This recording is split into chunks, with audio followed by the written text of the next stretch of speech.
All right, so this is my oil separator, also known as a catch can, that I've been running on my Ford F-150 3.5 liter EcoBoost for about 3 years, and it's been great. I've had no issues with it. It does a really great job of catching the oil and separating it as it comes out of the crankcase and recycled back into the intake. It's done a really good job of separating all that oil out and keeping the engine clean. And for some of you who don't know what a catch can is or why you need one or what it does, I'm going to read the description that they put on Amazon because it does a really good job of explaining it. So, during the process of venting crankcase pressure back through your intake track, large amounts of oil in the form of vapors can gather or accumulate in your intake track, intake manifold runners, and even dilute your gas, lowering its octane level.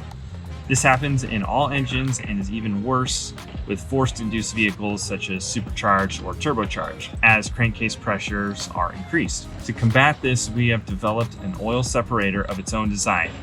Milled from solid billet aluminum, this is a rock-solid piece. It has a knurled tank base for easy removal to drain the spent oil and an O-ring seal to prevent any leaks.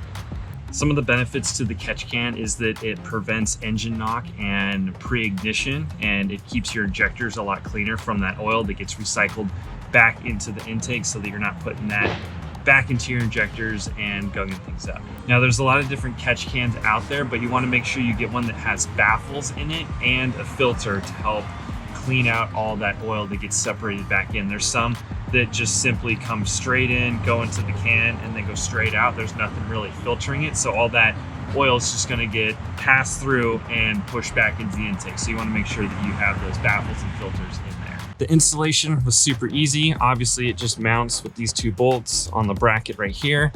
You pop this engine cover up, and the 2 tubes just quick disconnect from the existing tube that's there. So you remove that and put the new one on, and you're good to go. So basically, you want to check this periodically. Some people do it once a year, twice a year. I do it as much as every time I fuel up, maybe every other, just because why not?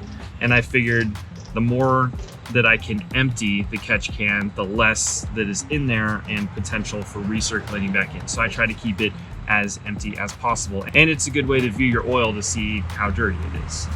So it's super easy to check, just lefty-loosey. It's got a nice seal, but makes it a little tough to get out. You want to hold the bottom so you don't drop it and spill everywhere. Perfect. And there's all the oil that it's capturing. So you can see it's a fair amount, but think of all that goes back into your engine. So much better to catch it in here, dump it, and prevent it from going back into your engine.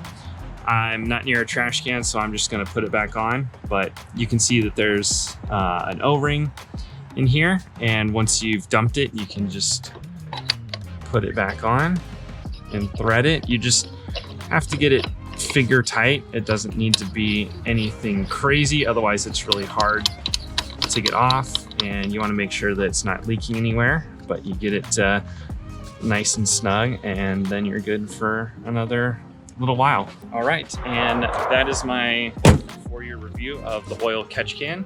If you're interested in getting one for yourself, there's links below in the description for Amazon where you can find it. It's about $160, and there's many different brands, but the ones I got was JLT, and I've been super happy with it so far and would recommend it. That's it for this video. See you in the next one.